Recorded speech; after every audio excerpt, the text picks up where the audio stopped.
Hello everyone, welcome on my channel KD प्रयास academy. और आज की इस वीडियो में हम लोग क्लास 7th का साइंस देख रहे हैं। ये सीटेट पेपर 2 की तैयारी के लिए है। एनसीईआरटी की जो नई बुक आई है उसी से मैं ले रही हूँ क्लास। तो आप सभी लोग जो सीटेट पेपर 2 की तैयारी कर रहे हैं साइंस से, तो वो लोग चैनल से जुड़ सकते हैं।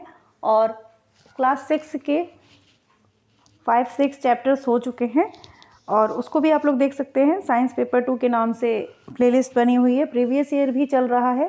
तो जो भी लोग पहली बार देख रहे हैं वो चैनल से जुड़ जाए और अपनी तैयारी में लगे होंगे, आई होप। तो चलिए स्टार्ट करते हैं। आज का क्लास 7 का पहला चैप्टर है और फटाफट देखते हैं कि इसमें क्या क्या इंपॉर्टेंट पॉइंट्स हैं जो हमारे एग्ज़ाम में आ सकते हैं। कक्षा 6 में आप पढ़ चुके हैं कि सभी जीवों के लिए भोजन आवश्यक है।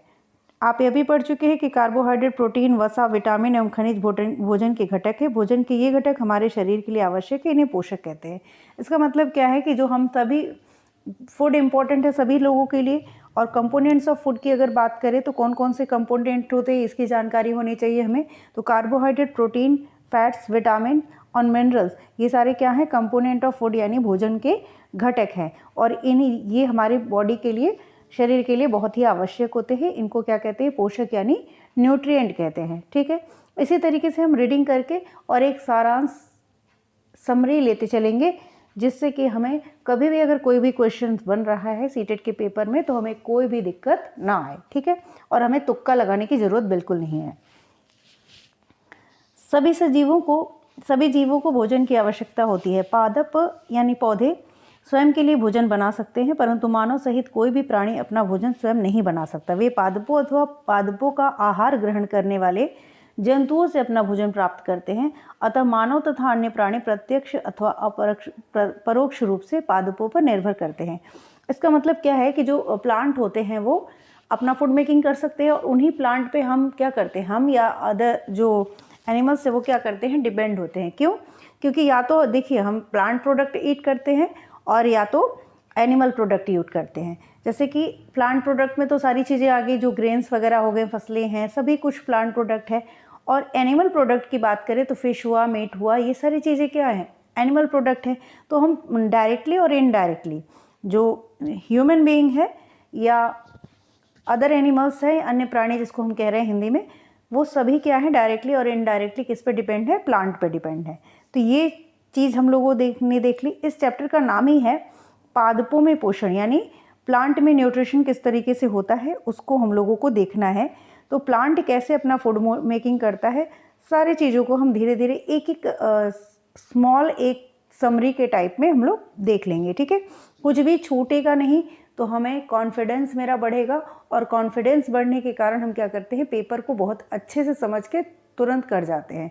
ठीक है, पादपों में पोषण विधि। केवल पादप ही ऐसे जीव हैं जो जल, कार्बन डाइऑक्साइड एवं खनिज की सहायता से अपना भोजन बना सकते हैं।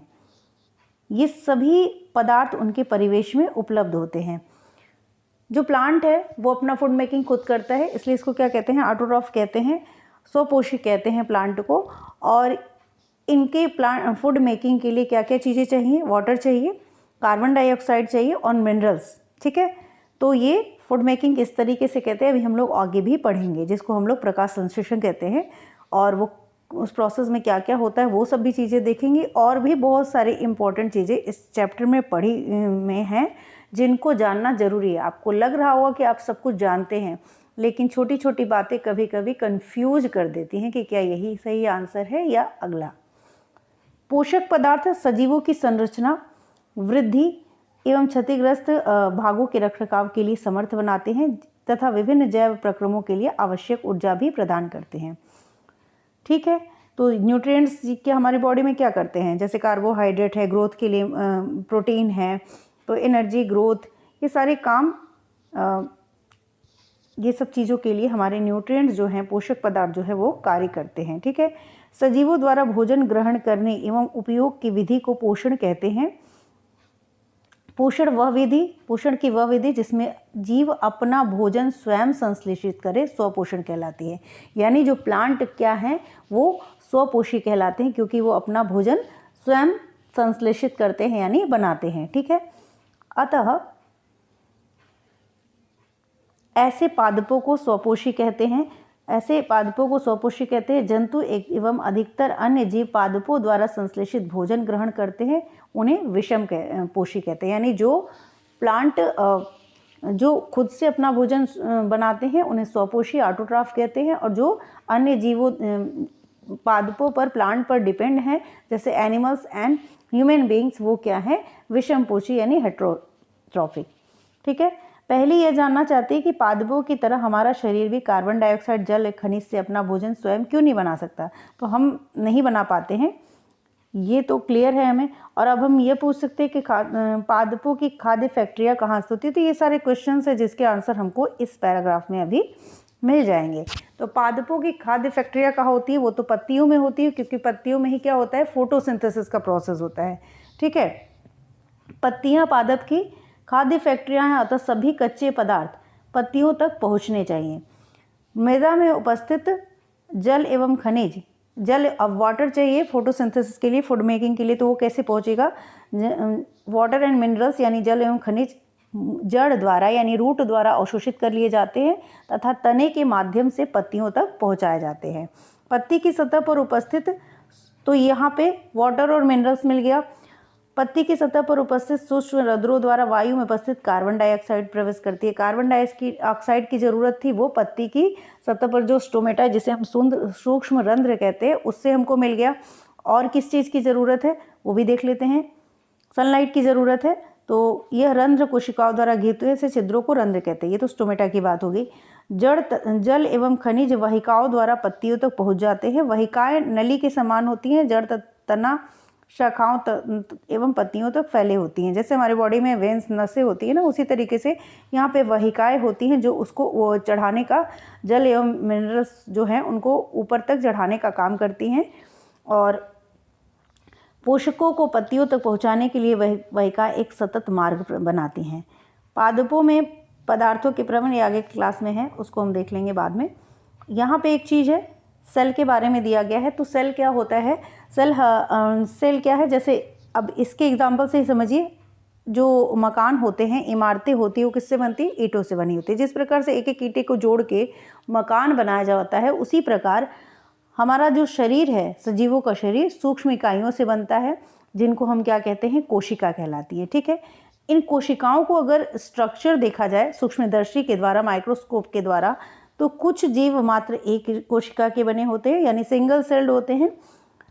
कोशिका एक पतली बाह्य संरचना द्वारा घिरी होती है जिसे कोशिका झिल्ली कहते हैं।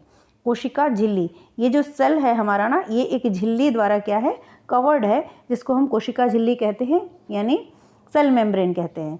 इसके केंद्र में स्थित एक सुस्पष्ट संरचना भी होती है जो केंद्रक कहलाती है। यहाँ पे सेंटर में एक स्ट्रक्चर दिखाई रहा होगा जिसको हमको केंद्रक कहते हैं।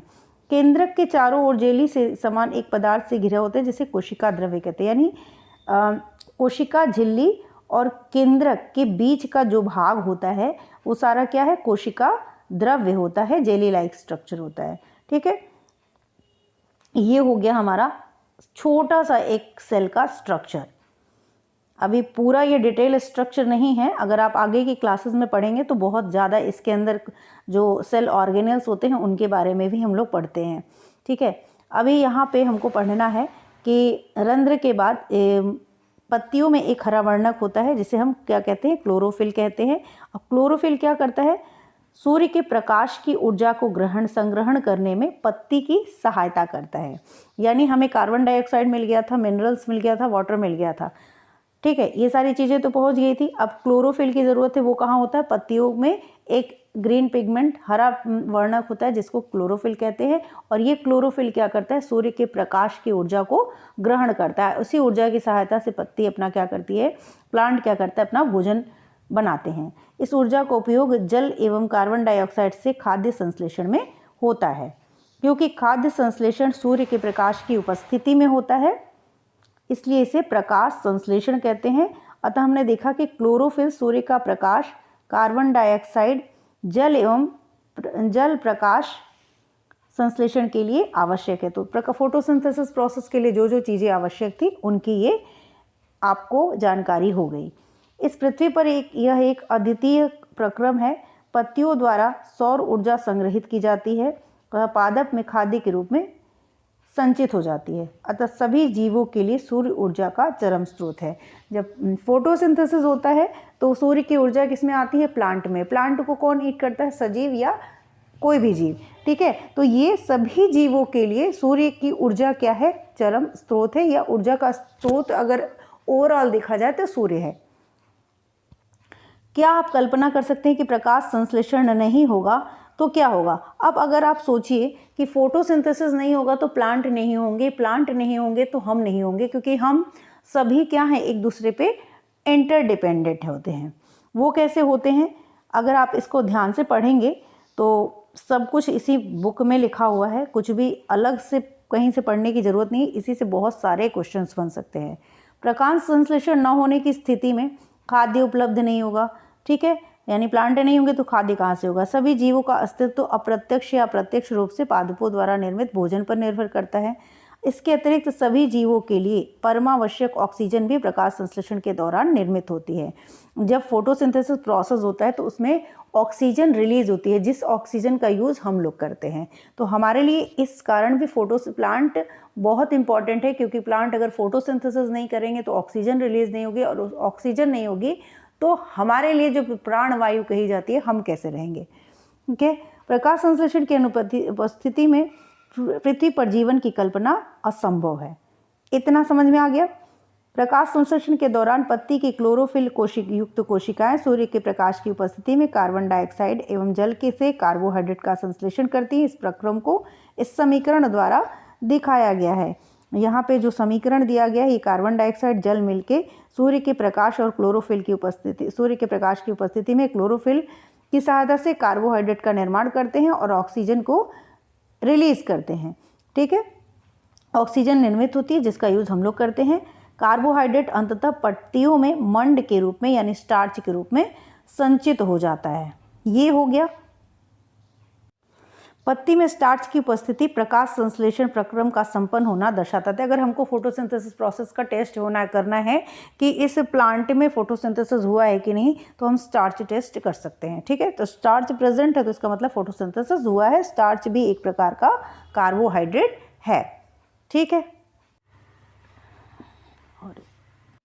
अब बात आती है कि प्लांट को नाइट्रोजन कैसे मिलते हैं। तो अगर हम देखें तो एयर में नाइट्रोजन प्रेजेंट है, लेकिन इस नाइट्रोजन का यूज प्लांट नहीं कर पाता है, प्लांट डायरेक्ट नहीं कर सकता है। तो क्या होता है कि सॉइल में कुछ ऐसे बैक्टीरिया होते हैं जो एयर की नाइट्रोजन को यौगिक में परिवर्तित करके और सॉइल में निर्मुक्त कर देते हैं, यानी छोड़ देते, रिलीज कर देते हैं। और यही जब प्लांट जब अपना वाटर और मिनरल का अवशोषण करता है अपने फोटोसिंथेसिस प्रोसेस के लिए, तो उसके साथ साथ क्या होता है, नाइट्रोजन भी ले लेते हैं और उससे अपना प्रोटीन का संश्लेषण इस तरीके से हो जाता है। और अगर आप देखें तो किसान भी अपने खेत में जब फार्मिंग करते हैं, खेती करते हैं, तो वहाँ पे खाद या उर्वरक डालते हैं, फर्टिलाइजर्स डालते हैं, जिसमें क्या करते हैं, उस खाद में नाइट्रोजन पदार्थ की बहुत ज़्यादा प्रेजेंट होती है, प्रचुरता होती है, और वो इस प्रकार अन्य संघटकों के साथ पादपों की नाइट्रोजन की जो कमी है वो भी पूरी हो जाती है, ठीक है। तो और सारे घटक जो हैं भोजन के फूड कंपोनेंट बन रहे हैं, तो उसी तरीके से प्रोटीन भी बन जाता है और इस तरीके से प्लांट को हर खाद्य संघटक की कमी पूर्ति हो जाती है, ठीक है। और भी तरीके हैं जिनके बारे में हम अभी आगे पढ़ेंगे। और मुझे लगता है कि आज के लिए इतना ही। अगर आप लोगों को वीडियो अच्छी लगी तो चैनल को सब्सक्राइब करिएगा, लाइक करके एक मुझे हिंट मिल जाएगा कि yes this is needed for seated paper 2 और स्टूडेंट को अच्छा लग रहा है तो आगे की वीडियो देखी जाएगी, इसी पे डिपेंड होगी। क्योंकि मैं हिंदी में पहली बार बना रही हूँ, हिंदी के बुक मैंने अभी तक नहीं ली थी, तो क्लास 6 की जो बुक चल रही है वो हिंदी इंग्लिश में चल रही है, ठीक है। तो हिंदी प्लस इंग्लिश वो दोनों चला रही हूँ। तो अगर आप लोगों को हिंदी में देखना हो तो एक कमेंट ज़रूर करिएगा। अभी के लिए इतना ही, नेक्स्ट वीडियो में मिलते हैं। Thank you. नेक्स्ट वीडियो होगी प्रीवियस ईयर पेपर पे।